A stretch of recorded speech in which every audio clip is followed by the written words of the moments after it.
you couldn't have made Vacheron and Lange as successful as they were without smothering JLC.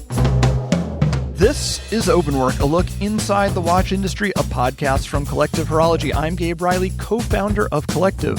I'm Asher Rafkin, co-founder of Collective. Collective Horology is an independent watch retailer based in Southern California.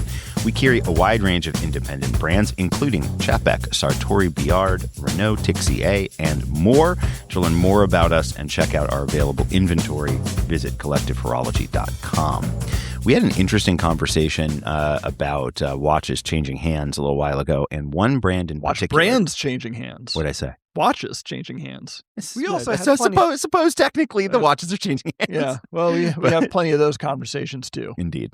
And the brand that really stuck with you was Jaeger LeCoultre, JLC. Yeah, it's funny. We talked a couple of episodes ago, and today it's February 19th when we're recording this. Let's just say that it's about a week and a half before the episode will actually air. And a couple episodes ago, we were talking about this rumored acquisition or this rumored sale of JLC potentially to Jerome Lambert, the current CEO of the brand, former CEO of the Richemont Group overall. And there's been to a consortium led by him. There's a consortium led by him. Yeah, there's been some reporting, I think originally by Miss Tweed, that this is maybe in discussion or in the works.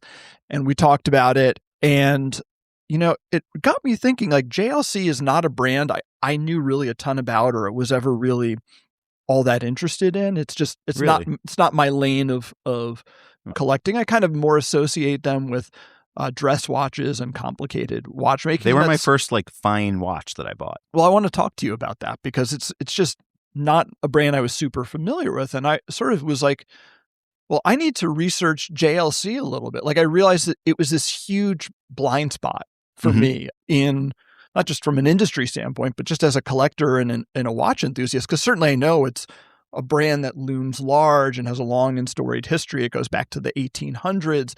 They've literally developed over 1,000 calibers. Yeah. Supplier to many brands. The only they have the distinction, they're called the watchmaker's watchmaker because they're the only movement supplier to have supplied all three of the Holy Trinity. So this is a brand that has, and we'll talk about it, has a ton of deep history, is really impressive.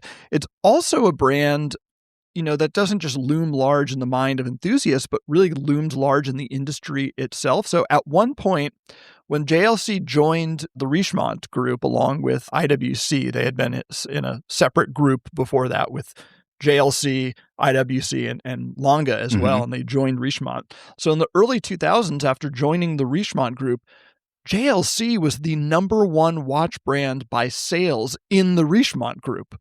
Bigger in sales than IWC, than Vacheron, than Lange. A lot of the brands we think of today and the brands that really do dominate sales from a revenue standpoint. And it was a top 10 watch brand overall by sales in the time that Morgan Stanley has been reporting this. So from 2018 to now, JLC has slipped from number 10 in the industry by overall sales down to about number 16 as of the latest reporting. So the more I learned about it, the more I was just extremely impressed. And then when I think about where the brand is today, it is a far cry from where it was at the height of its powers. Yeah. I mean, my initial attraction to it, as a collector, this was over 10 years ago, I was ready to start moving out of mainstream pieces. JLC, I knew about for all the reasons that you just went through, and I bought a Master Ultra Thin dual time. This was around, and then this was over, I guess this was over 10 years ago. And that watch was like $7,500. So it was expensive, but it wasn't anywhere near the average price point of JLC today. And I bought it at a Tourneau. There was no JLC. I bought it while I was traveling for work. There was no JLC boutique in the town I was in. And I loved that watch. I wore it with great pride for a long time because one of the things that people talk about when they talk about these 12,000 or 1,200 calibers rather, and the watchmaker's watchmaker was always this idea that when JLC made a watch, the caliber fit the watch, which I think is really cool. It's not. Yeah. It's we've talked about that criticism many times. And I've had challenges with a lot of JLC product recently because in my mind, JLC is a manufacturer that has permission to do anything and chose to do very little. And I found that very frustrating given the history of that brand and what I wanted to see from them. And I remember a few years ago, more recently, like 2 or 3 years ago, maybe it's 4 years ago now, JLC announced a complicated Polaris, and I'll preface by saying I like the Polaris. I think it's a very comfortable. So this watch. is their answer to kind of the sports watch category. Yeah, and it's based off of a historical reference, et cetera and so forth. And I find it to be a very serviceable watch. When it launched, it was like $7,900 or something like that. It was quite reasonable. Right. Now it's over $10K, but they released a QP, and I thought it was actually pretty cool because at the time it came out, it was high 20s. It was like $29,000, and I was thinking, okay, like for a perpetual calendar, like. This is pretty great. They have a long history of making very attractive perpetual calendars, very attractive pricing. The Doctor Strange perpetual calendar, very cool watch. Maybe not risky, but cool. And anyway, I remember going to the boutique, and I went to the boutique, and the first thing I noticed in that watch was that the caliber was eensy-weensy inside of this case. And I remarked to the sales associate, and I was like, wow, boy, that's a really big movement spacer in there. I mean, that like what's the deal with that? Is there something I don't know, or can you help me understand? And maybe it has something to do with case construction, and there's a reason for it. Totally. And without missing a beat, he looked at me and he said, "Oh, well, that's to make it waterproof." I was like, "See, I told you." Exactly. I was like, "I'm sorry. So you're telling me the movement spacer is the gasket?" And he went, "Yes." Okay, the movement spacer is not the gasket. Number one. Number two. Shocking. You went to a watch boutique and someone didn't know what they were talking about. Yeah, I was annoyed I was asking. I can assure you of that. But the bigger point to me is I was like, this exemplifies so much of what frustrates me about modern JLC. Yeah, there's a lot in there. Forget about the sales associate for a moment. Maybe he was having a bad day, whatever. But like the movement didn't fit that watch. And to me, that's the bigger problem. How did that get out the door? And I could see the conversations in a corporate side where they're like, oh, we can make this more affordable if we don't develop a new caliber that's specific to this watch. We can reuse the one that we have from this other watch and put it in this format. Maybe someone who's interested in a Polaris is less interested in fine watchmaking than someone who wants like a master control QP kind of thing. Yeah, who knows? Yeah, but the point is, that's the fact of it. And when you roll back the clock and you start looking at the masterpieces that JLC has launched and the risks that JLC took over the various years, there's an incredible treasure trove there. But more importantly, what it does is it has over 100 years plus of reputation, of quality, of ingenuity, of creativity that allows you to, springboard, which is why, if I'm being completely candid with you, the thing that makes me excited about the potential of a JLC freed from Richemont is, and who knows, because JLC would still be a big company and still be hundreds of people, certainly, is what that would look like if we, take the sort of, Patrick Pernod model of what we saw with GP and UN, and we apply it to JLC and we say, okay, you're free of the shackles of like corporate check-ins and moving things around in Google Docs. Now you live or die by the sword. What are you going to do? Yeah. And I find that really exciting because every time Watches and Wonders comes around, I walk by the JLC booth and I want we always look forward to be psyched. Yeah.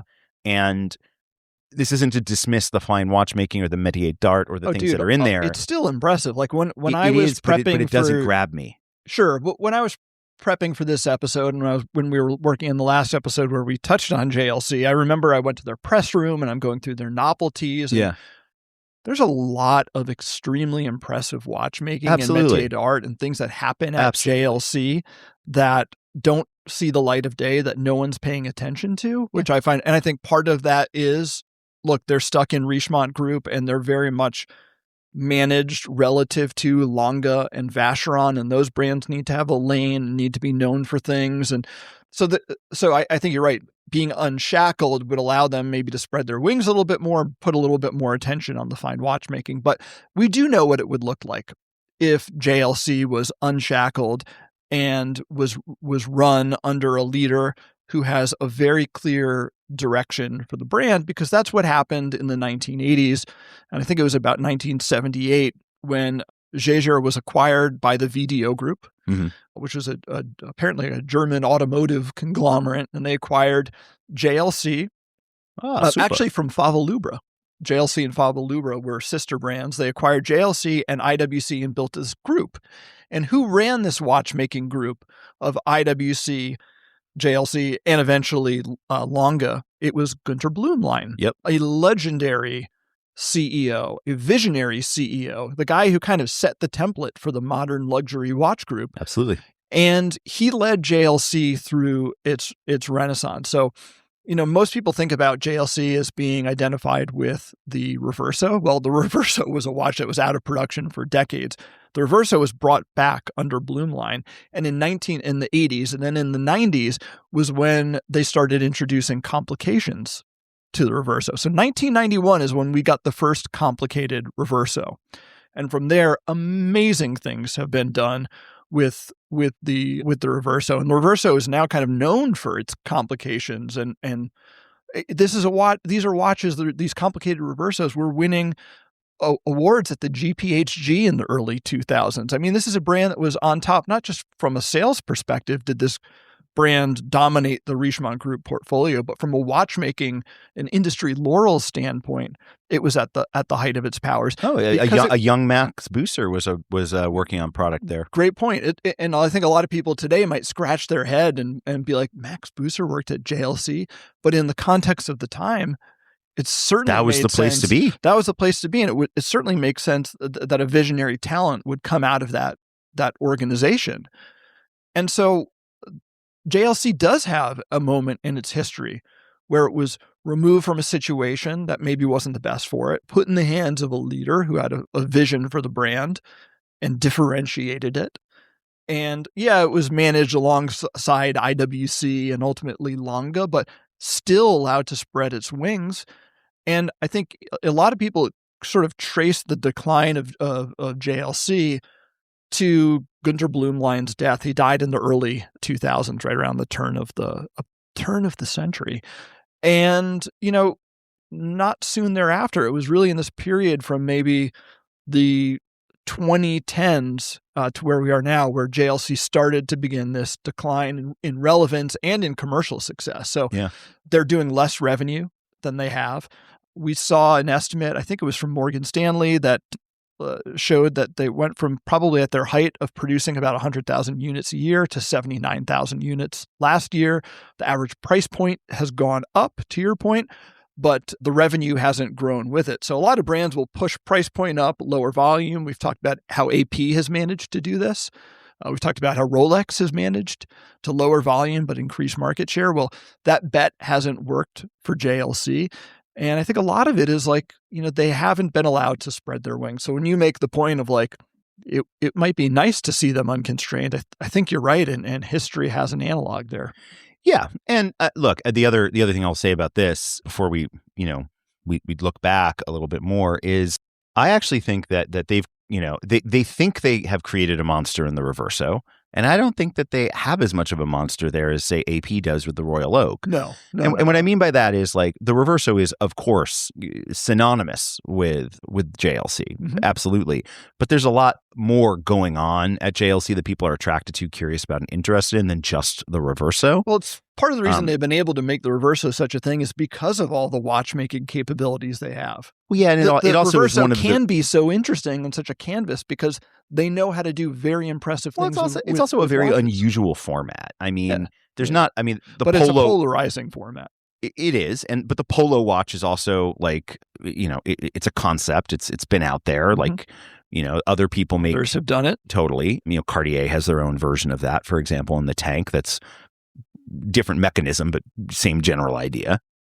I think I saw even maybe this was a collab, but other brands have done it. I think I saw a Saint Laurent Polo watch. I know others have entered the category, but no one's really had success with it. I think this is part of the challenge is the Reverso is a very idiosyncratic watch. I think as a canvas, it's harder to spread your wings with than a Royal Oak might be.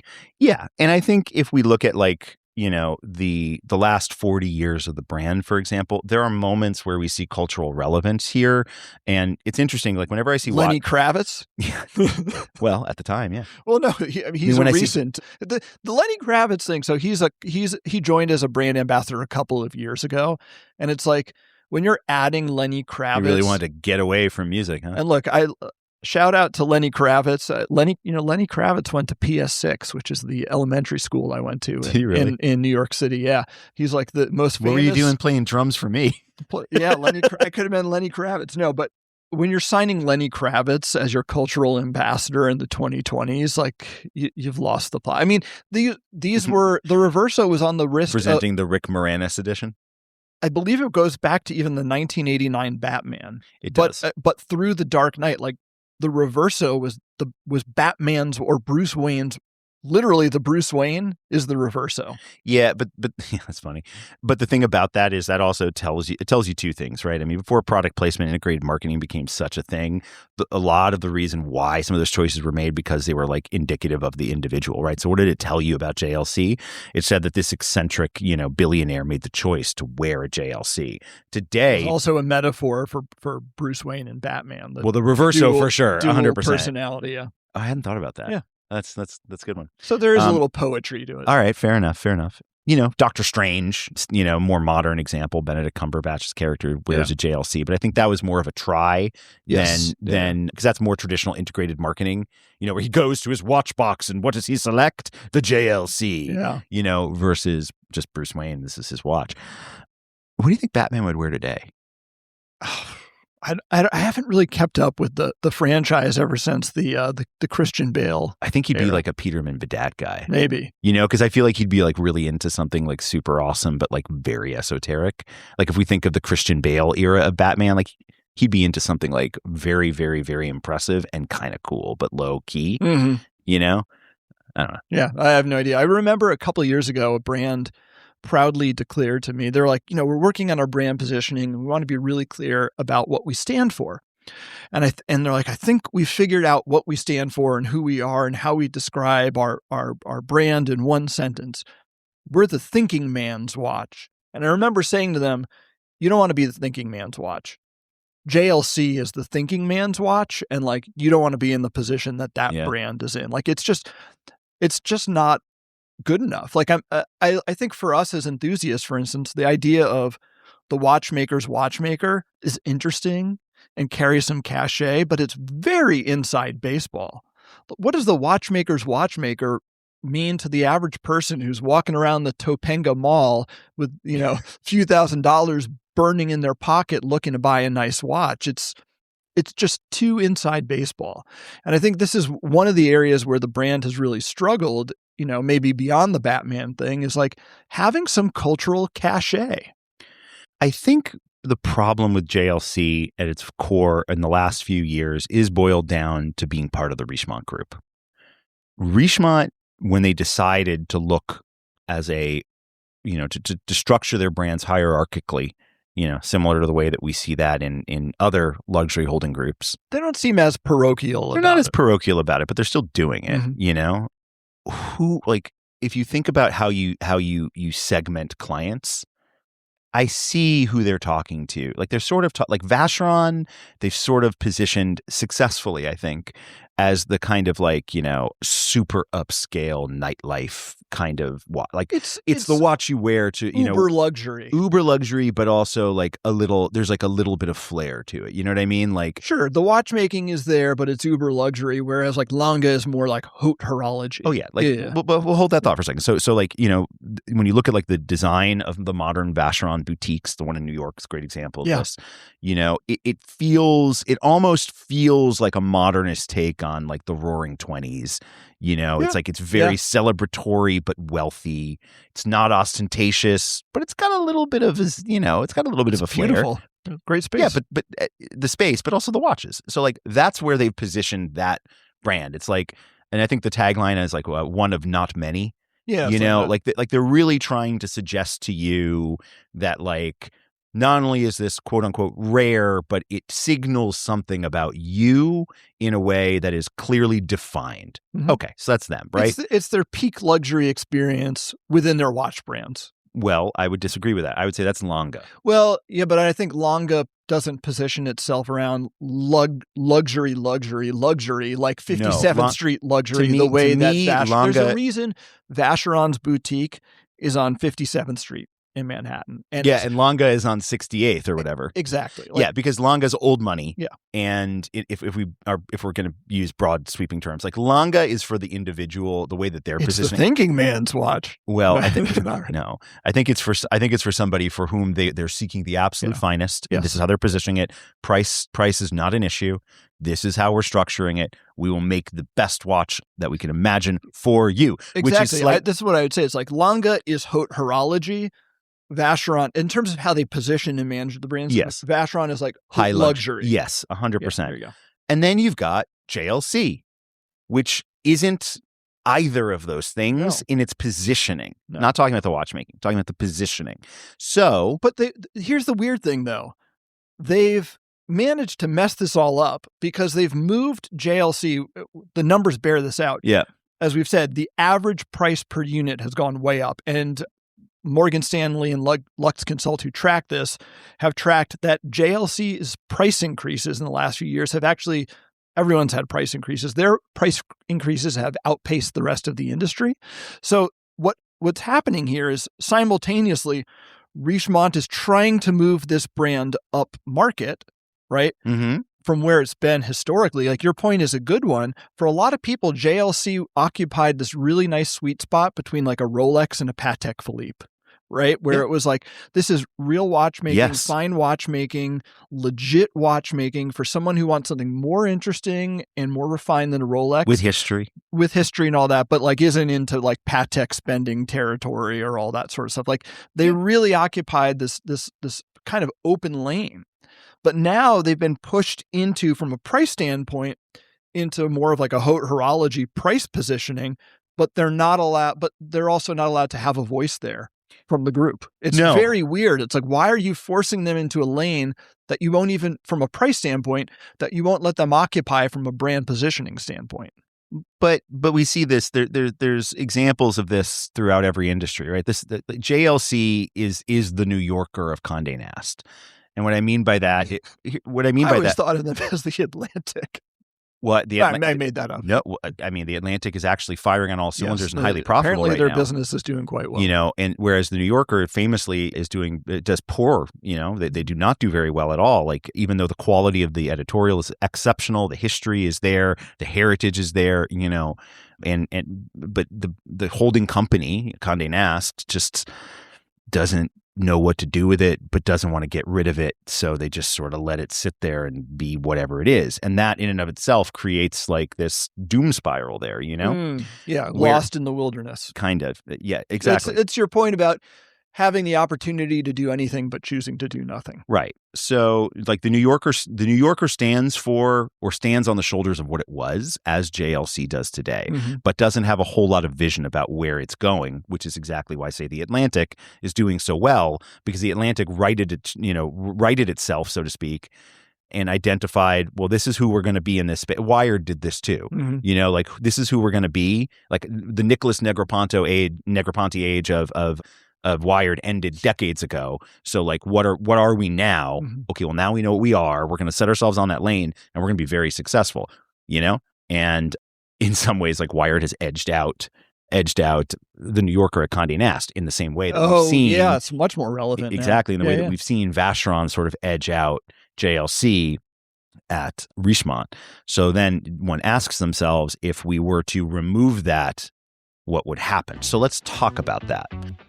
Hey, it's Gabe. Openwork is proudly ad-free and requires no paid subscription. If you'd like to support the show, please take a moment to subscribe, rate, and review on your podcast platform of choice. Please also check out and subscribe to Collective Horology on YouTube, where you'll find hundreds of videos we've made on independent watchmaking. You can find our channel at collectivehorology.com/YouTube. And of course, you can always support the podcast by picking up a watch from over a dozen independent brands, along with our latest merch at collectivehorology.com. Thanks for listening and for your support. Now back to the show. Because if we look at, let's assume for a minute that JLC is removed from Richemont under Jerome Lambert or whoever, okay? Yeah. Who's it for now? Well, I think they need to go through that exercise. I mean, I guess this is the question. It's like, do you go back to basics? Do you say like, we're going to occupy the lane we did under the Gunter Blumlein era? Or do you need to do, like, I think what you're saying, like Wire did, which is say like, all right, reset, and we need to kind of reboot the brand and stand for maybe something more different and more relevant? Let's look at one thing that's happened recently that I think is a parallel, not the same, but a parallel, which is the acquisition of Universal Genève by Breitling. And the rumors about there's not so many rumors because they've announced a little bit of what they're doing, but they've also telegraphed a bit of their strategy around it. And what they've done is they announced that they're going to be, shocker, re-releasing the pole router. Right now, the pole router, collector's darling that people have been snatching up for years for $1,000, $2,000, $3,000, $4,000, depending on style, condition, metal, blah blah blah. And they come right out the gate with some in precious metal and some steel, and they're very, very expensive. Yeah, and what they're banking on is that people knowing that Universal Genève was a titan of the industry until it wasn't, that there will be a desire to want to reinvest in that purely because of the brand. I think that's a mistake, and I think that JLC shouldn't do that. Now, to me, I don't think JLC can or should do what is being done. But here's where I'm going with Universal, because Universal is, yes, all those things, but it's also an empty vessel. It's a brand that's essentially been dormant, whereas JLC has continued to operate and still does. Presumably, it's a brand that today is valued at over $1 billion. They do hundreds of millions of dollars, if not more, in revenue a year. They're distributed all around the world. There are people who own plenty of these watches. Here's the thing about JLC. It's a difficult comparison. It's only a comparison in the sense that these are heritage brands and they've changed, either been resurrected or potentially changing ownership, and that's why I'm looking at them. The interesting thing to me about JLC is that in many ways it checks a lot of boxes. They have two lines of dress watches, right? The Reverso and the Master Ultra Thin. They have a women's line, the Rendezvous. They have a sports line, the Polaris. They have the Master Control for, complications in a more traditional format. And then, of course, they have the Master Grand Traditions, which are their Grand Comps, and then the Duo Metre, which is one of the most impressive watches that anyone makes these days. And then, of course, let's not forget the Atmos clock. So if you look at like their overarching strategy, like they've got their chips in all of the right spots, but for whatever reasons, those watches... maybe not the Polaris. Well, no, hey, hang on. My point is like they have a sports watch. I'm not saying it's the right sports watch, but they have a sports watch. Yeah. So they have one of these and they put their chips in all the table, but the product doesn't seem to click with everybody. Mm-hmm. So the real question there is, okay, Breitling's approach here is, we're just going to go back to the catalog. We're going to start re-releasing. I guarantee you there's a Tri-Compacts, it's going to come out from them 100%. Sure. Yeah. They're just going to they're going to shut up and play the hits. If you look at GP is saying, we're going to keep making the hit, the quote unquote hits in the Laureato, but we're going to kind of push the edges here a bit more. Sure. And we're going to try to attract people that we weren't attracting before by making avant-garde haute horology pieces. Mm-hmm. UN takes that to another level. Yep. Yeah. So if we apply that same logic of just amplifying oneself, and we look at that with JLC, really, honestly, I think they could, over time, really start competing more aggressively with their old neighbors, Vacheron and Lange. So you think they do have the potential to keep moving up market? I think part of my theory on, and I guess I was long-winded in this, my theory on all this is part of the reason why they got shoved down is that you couldn't have made Vacheron and Lange as successful as they were without smothering JLC. Yeah, to some extent.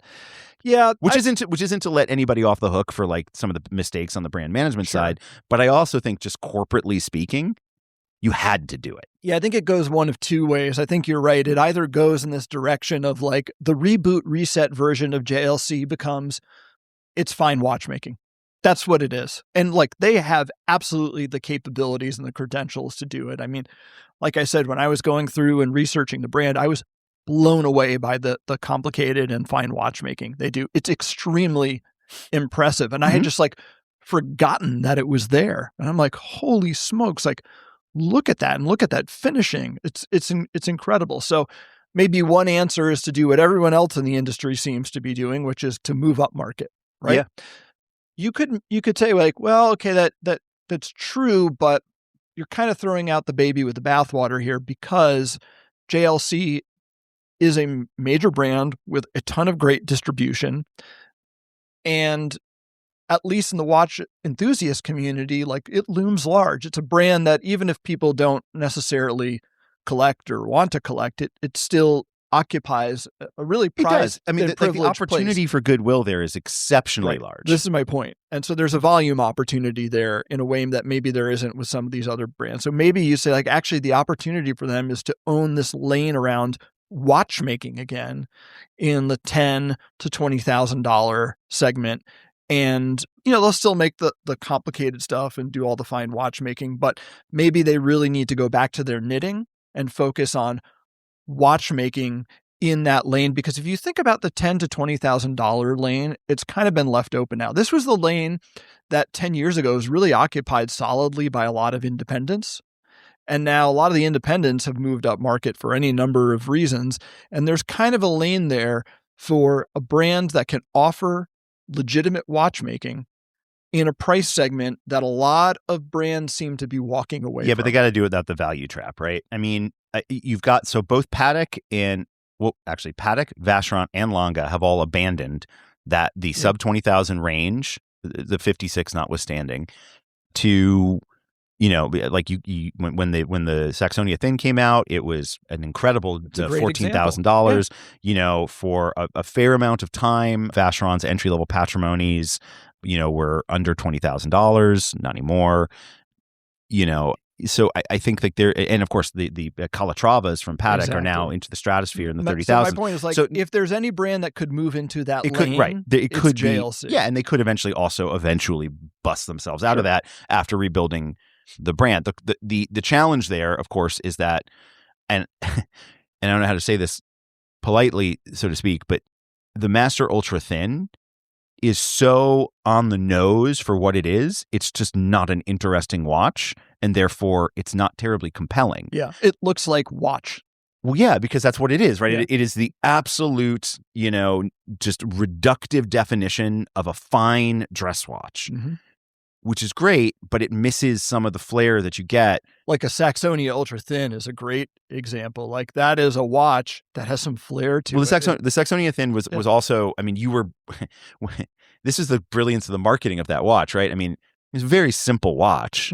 And we could make the same argument about the dial on that watch. Incredibly reductive, very traditional. But what you're really buying there, like the hook that they have you on, is this watch has been finished to the same level as any of our other watches. Yeah. It's been taken apart and reassembled and all of the stuff that makes, a Lange. But it follows forget even that. It also follows the design codes of a Lange, which are different than a generic sort of Swiss fine watch. And it has the Teutonic thing. But my point is, the reason, like the coded reason people buy that watch is not, I mean, the aesthetic is part of it, but what it really is knowing that you own a Lange and all that goes along with it. When you look at like a Patrimony, or you look at, the entry-level dress watches, again, excluding the 56 line from VC, I think it's similar, where it's like, these are Geneva sealed movements, and that's why I'm excluding the 56.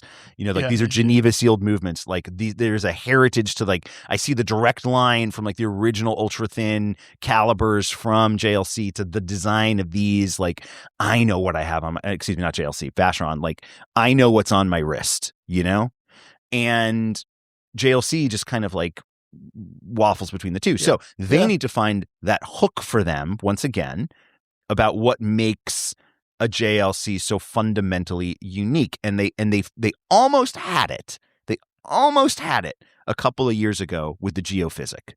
Oh, right. That was because a cool watch. It was a fantastic watch. And it nailed everything they wanted to say. And to me, like that's why I think the Geophysic is like it's like the last of the Infinity Stones for them. Because it's kind of everything about that brand that everybody wants, perfectly nailed, right? Beautiful in precious metal, beautiful in steel, dead second complication, has a heritage connected to scientific research, but it's kind of a dress watch, but it's kind of not, and you've got this so what is it? It's a really high performing, high horology to a degree, 1 foot in the past, 1 foot in the future, clearly identifiable watch. That watch killed. And to me, I'm like, that's what you've been missing. That's what you've been missing, because everything else either feels too connected to the past, the Reverso, the Master Ultra Thin, blah, blah, blah, too, priced into the stratosphere, like the Duometra, sort of unremarkable, like the Rendezvous, Mm-hmm. like why buy that versus a Cartier versus a Chopard, and the Polaris is like, it's fine, but there's so many compressor style watches out there that offer, just about the same. So it's a crowded space. But if you really boil it down, like that's so much of who they are. So I would say, and what I would be looking for when when they split off, if they do, is for them to actually like drop a lot of this and really look at some of the things that were iconic for them that you don't get elsewhere that are great. Like, for example, their alarm watches, which they've done. They've brought those back. People love those. I love those. They've brought those back as limited editions now and then, and they always do really well. The Geophysic defines so much of what they do. Maybe slim the master, the master control line down dramatically. Kill the Polaris and go back to some of, either come up with a completely new form factor or go back to some of like, the older, more sportier pieces that are more effective in that space, and really own your own aesthetic rather than trying to do what they're doing now, where it's like, oh, it's a Polaris, but with a beautiful degradé dial. And you're like, well, okay. They're wandering in the wilderness. And I think the point here is like they need to find something. But they have some things some threads that they can pull that will bring that back around and maintain their heritage and give them a foot forward, which they haven't been doing. Couple options here is one, they move up market, they compete in high horology, they're unshackled, and they can really go head to head with some of the brands, Lange and Vacheron, and then even outside of Richemont, some of the other brands in high horology.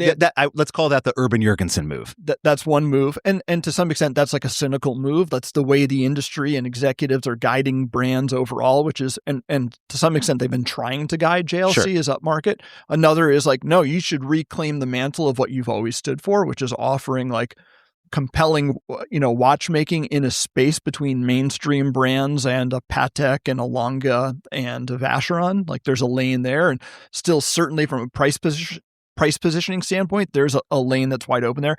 Here's the third move. This is the X factor.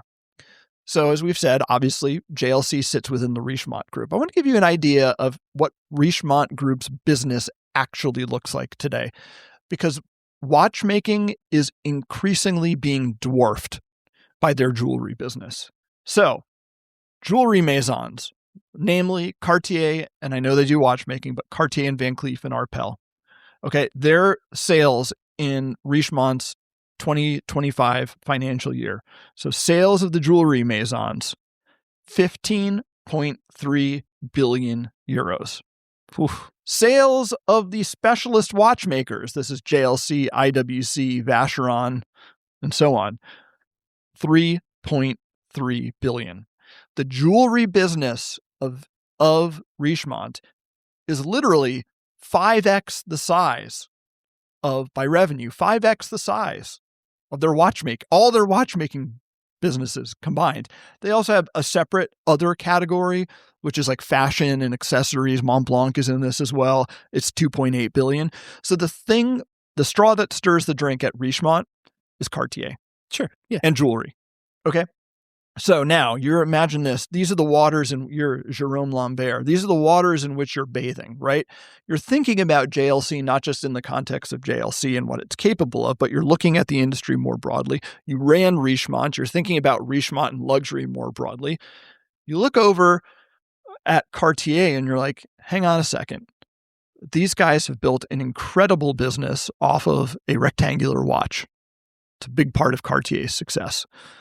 And if I look at the watch industry more broadly, one other trend that's happening is this trend towards shaped, smaller watches. We've got the Reverso. It's an iconic watch. This is what our brand is known for. I can't really compete in the rectangular and shaped watch category against Cartier. This is another area in which I'm boxed in. But imagine if I can start doing Reversos with stone dials and interesting shaped cases and smaller sizes for ladies, and I can take my icon and but really what you're run describing with is Cartier's strategy, and you're able to do that when you're not a snake eating its tail. Yeah, but it's not just Cartier's strategy. My point is the trend towards smaller and shaped watches is a trend in the industry overall. Cartier is successful. I'm not talking about form right factor. place What I mean is part of the reason that jewelry houses that make watches are so successful generally at what they do is because they have way more, or they give themselves way more artistic freedom than a lot of these other brands do. Like if you think about like... They do, but they're successful now. My point is like, this is a moment in time in the industry okay, where fair. like Sure. jewelry watches, shaped watches, stone dial watches, like are being rewarded. Cartier is like part of the reason JLC, let's be frank, has really suffered is because like in the last 10 years, everyone cared about sports watches and they didn't have a compelling sports watch offering. I bet things would be very different for the brand if they did. Part of the reason Cartier is doing so well and Bulgari is doing well and, Van Cleef and Arpels is probably growing from watchmaking standpoints because they're in the right place at the right time right now. So you could argue like JLC looks at the other specialist watchmakers like Vacheron and Lange, and they're like, man, we could be more like those guys if only we were unshackled. My point is Jerome Lambert could also equally be looking at a business like Cartier and saying to himself, I could do so much volume. I could be in every fashion magazine. My watches could be, selling to people who are looking to watches that play into this current moment. But I'm not only boxed in by JLC and Lange on one hand, I'm boxed in by Cartier. I can't really do too much with the Reverso because I sit in the same group as Cartier. I think they're boxed in on either side. This is a fun conversation for a lot of reasons, but I think when we boil it down, what we're really saying is JLC has both made decisions that have watered down the product line, but they've also been bricked into a corner by being part of a larger group. And I don't think it's completely fair to say that JLC quote unquote did this to themselves. I think that sure, maybe they contributed to some of that, but part of this is just being part of a giant conglomerate. Breaking off from that will give them the flexibility to look at the products that ultimately define themselves as opposed to, the things that rhyme with the history of JLC. Mm-hmm. And that, I believe, is the bet that someone who's willing to put up $1 billion of investor cash on the line sees. And for JLC to succeed, it can't be Audemars Piguet, it can't be Patek Philippe, it cannot be Lange & Söhne, and it cannot be Vacheron Constantin. And it cannot be Cartier either. It cannot be Cartier either. And in order for all of that to fit, it has the ingredients historically. It hasn't necessarily had the leadership historically in recent years, and it hasn't had the permission in recent years. So if we believe that new leadership, a new permission structure, and the rest can allow them to maybe once again spread their wings and have a horological point of view, then I'm here for it. I'm excited about that. I think that's awesome because I would like to see more Polaris, I would like to see more alarms. I would like to see... You'd like to hear more alarms. Yeah, exactly. Bring! I would like to... I still want to see the dual metre. I still want to see the high comp stuff, for sure. But I want to see less variants of the watches that we know are sort of being pumped off the production line because they're safe and because they don't threaten the rest of the group. They fill a need on a spreadsheet. Well, There's your social media clip right there. Thank you. I think we can leave it there. What do you say? Sounds good. All right. Well, thanks so much for listening. Open Work is, of course, a production of Collective Horology. You can find us online at collectivehorology.com. And please get in touch with your questions, your feedback, your suggestions. We love all that stuff. And to do that, just email podcast@collectivehorology.com.